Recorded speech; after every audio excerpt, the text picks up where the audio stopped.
actually jumping back one step because I'd be really interested in your opinion on raising testosterone naturally. Like other than diet, do you have any specific advice, tips that what people could do to raise their hormone levels like testosterone?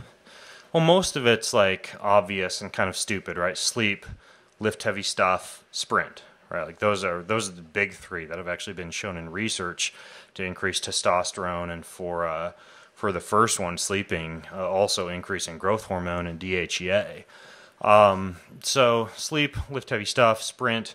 The other biggies that I find tend to fly under the radar, people who are like taking whatever, tribulus and stinging nettles and all this stuff that, the research goes back and forth on. The biggest ones that have been proven in research to increase testosterone are if deficient, okay, so this is important. It's not necessarily in a case where you have adequate levels, but if deficient, zinc and magnesium can increase testosterone if you have a zinc or magnesium deficiency. The same can be said for vitamin D. Vitamin D can increase testosterone, and even in the absence of deficiency, it appears that higher dose vitamin D, like 6 to 10,000 international units, can increase testosterone, but vitamin D can pull calcium into the bloodstream, so you need to be careful with excessive calcification if that occurs. I'm a huge fan of sunlight to get, a more natural form of vitamin D, but if you do take a high amount of vitamin D, you'd want about 150 to 200 micrograms per day of vitamin K. Your body can produce a decent amount through the use of fermented foods, probiotics, things like that, but I'd recommend a vitamin K source if you're going to go over and above in terms of vitamin D supplementation.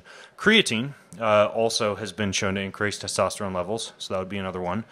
It's potentially through a glycogen-sparing effect, potentially through some other anabolic effect, I don't know, but creatine would be another. But if you look, if you look at, say, like a testosterone increasing supplement, a lot of times you'll see all these herbs, but really the proven stuff would be zinc, magnesium, vitamin D, creatine. Those are the biggies. There's one other. There's a fifth that actually has research behind it.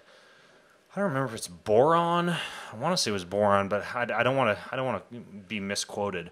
Yeah, we look it up and then we put it correctly in the show notes. But yeah, there's a fifth one. That. Yeah, and the reason I'm saying this is like I'm very interested in actually developing a testosterone enhancing product, like a supplement, but so many of them contain unproven ingredients and herbs that do indeed increase libido. Okay, so if you take pine pollen and tribulus and stinging nettles and some of these things that you'll find in a testosterone enhancing product, and you take those 30 minutes to 2 hours prior to sex, men are going to be harder.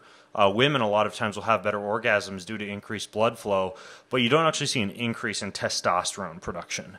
And some of these other things like vitamin D, zinc, magnesium, creatine, etc., those don't necessarily have an impact on libido or on sexual performance, but they do have an impact on testosterone. So there are some potential longevity benefits, etc.